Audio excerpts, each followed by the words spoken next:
Bro, what am I seeing on your story? You in the woods with a shovel at midnight? Yeah, bro, it finally happened. I snapped. Snapped? Bro, I knew you were unstable, but this, what did you bury? Let's just say the neighborhood is safer now.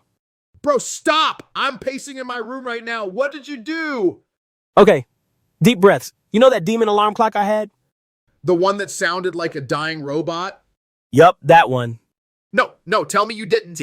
Oh, I did. I dragged that possessed piece of metal 3 miles into the woods, dug a hole, and gave it the burial it deserved.